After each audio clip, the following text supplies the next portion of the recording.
Wow. They get in there, they pick it up, and they put it there because they're happy to be working. It's not their union. Their union, right. they're grips, but they don't. They're not. They don't move the stuff or whatever it is. Here, I know you can barely tell. Look, if you tell a Teamster, let me just drive the van over to the set to pick up, it's like, no.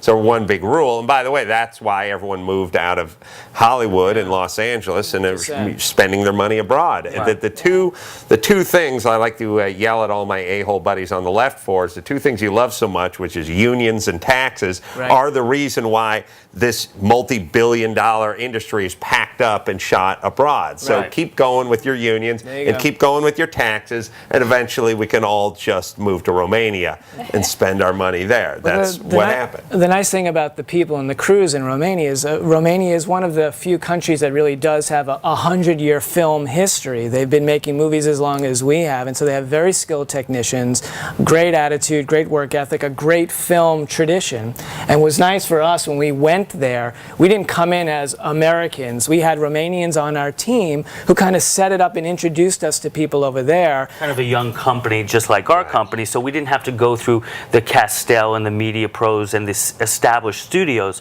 It was more like an independent movie being made over there, but with Romanians, so they knew how to navigate the whole political system and all that, you know, stuff. And how do you get an independent film released in 1,500 theaters? Because that seems That's like a great question. tall order. Money, big money. It took us, we finished the movie and then it took us 14 months to raise $15 million to release it.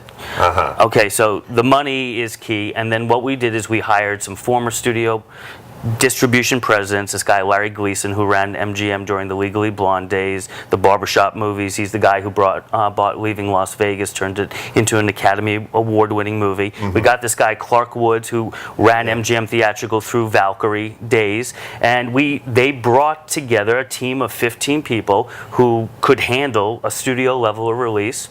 We put them together, and that's how we're doing it. I mean, today the studio brand identification isn't really there anymore, where you don't go, oh, I'm going to go see a Paramount movie the way it used to be. I mean, arguably, I think the only brand people identify today is like Disney or Pixar. You know what you're getting with a Pixar or Disney movie. Hardcore frontal porn. Exactly. Absolutely. Lots of boobies in Pixar movies. You know, I mean, they're toys, but you know. Sure.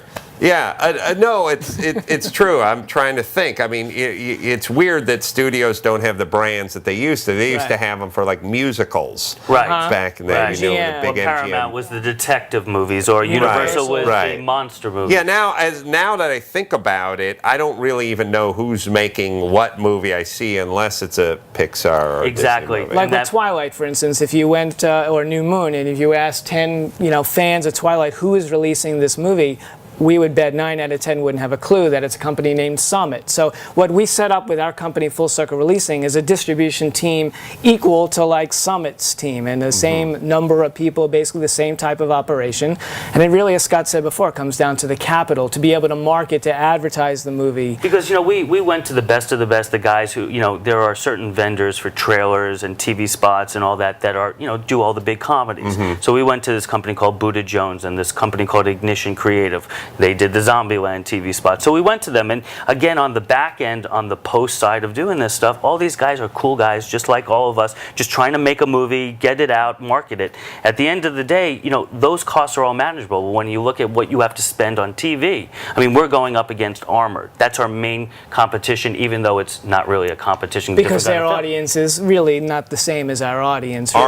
Armored. Armored. Yeah, have you heard of it? No. Good. No, I mean, Armored's supposed to be a good film, but it's more... But you're looking down the road and you're saying, and not so far down the road, and you're saying, what movie's being released at this time that's not a Merchant Ivory film that we might be competing with some of the same eyeballs. Exactly. You're absolutely right. Find a weekend where our audience, you don't want to split the box office if you can help it. And obviously it's still a crowded marketplace to a certain degree, but find a weekend where your audience will want to come see your movie. There's always going to be some competition, and as Scott said, Armored is a heist movie and has more of an interest from older males, and Transylmania is a 17 to 24 fun comedy, laugh out loud. Have a couple of drinks, get stoned, go see it. That's this kind of movie, Snort some crystal meth. Absolutely. We recommend slam that. Some heroin. Maybe hook up a speedball whatever it's going to take, That's why we and then came to enjoy. see you, because we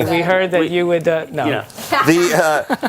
So also now then you try to make your money back with your on-screen average and or per-screen average and all that stuff. But even if you don't, then there's all the ancillary stuff, right? There's the sales to cable and the foreign distribution and DVD sales and all that kind of stuff. Now, what about bootlegging and all that stuff? Piracy? Yeah, piracy. I mean, we kind of knew we had achieved a certain level when we got copies from people who went to China of our movie Dorm Days. For instance, we made a couple National Lampoon movies, and it was like, even then I met someone who was a cop, a real estate agent knew someone, and it was a cop, and they busted some operation and found some of our movies in there. They're like, no, this is good news, guys. That means that your movies are it's a compliment.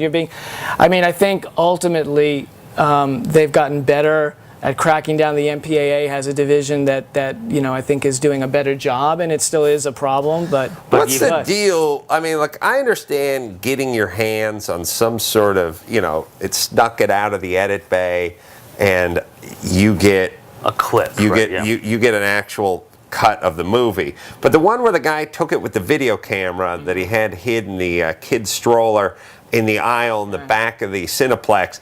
You really want to see something that's been shot that way? Like, really? And by the way, how fucking cheap are you? Like, you go to the goddamn theaters. Like, at what point? I know, and you hear people coughing or their phone rings, and it's like this experience. But just the thing's Dutched a little bit to the right. It's weird. It turns off when the guy comes up the aisle. Like, with filming the screen, I mean, could there be less of an experience than that? I mean, it's all about the experience, isn't it? How's that work on the home theater system? Especially with a comedy, too. I mean, from a comedy's perspective, you want to be with an audience. You want to, laughter is contagious. It's communal, yes. My movie was bootleg, too. I was flattered as well. You have low self-esteem when someone says, hey, I was in China and I saw a copy of The Hammer, and I'm like, awesome! And you're like, oh, yeah, you're stealing money from me, but it's good, right?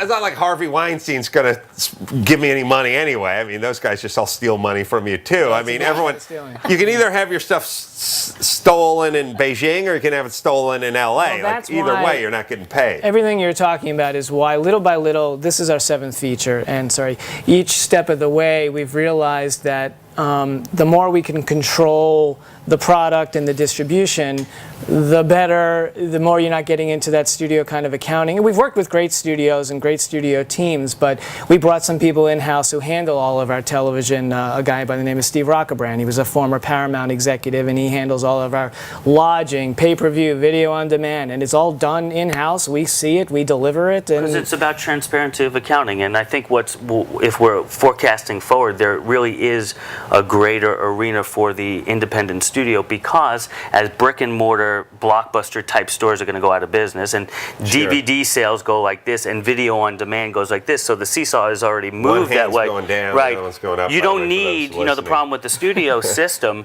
is, it's top heavy. I think if Jack Warner came back today and he looked at what Warner Brothers became, he'd be like, this wasn't the intent, this mega conglomerate. It was supposed to be a studio that produces content and distributes content. Right. So I think that it's going to be much more in our as independent filmmakers, in our control, if you can raise the kind of capital that it takes to market a movie, that you need a company of 20 people who can handle it and handle everything. Well, we couldn't raise that kind of capital. We did raise some to make the movie, except for it's funny, when you raise the money to make the movie, it doesn't come without a couple of strings attached, and it's always somebody needing you to put their daughter in it or put their buddy in it. And I don't know, this is a little trade secret, but parts are oftentimes written only to be taken out just for the son of the guy who contributed a bunch of money who can't fucking act. And they'll just tell him, well, sorry, it didn't work with the flow of the movie, we had to cut it out, and so on and so forth. When we did our movie, we actually did one of those. I mean, it wasn't a part that was specifically written to be cut out, but as the actor was sort of being pushed on us by the guy who opened up his checkbook, we were thinking, well, this guy's going to end up on the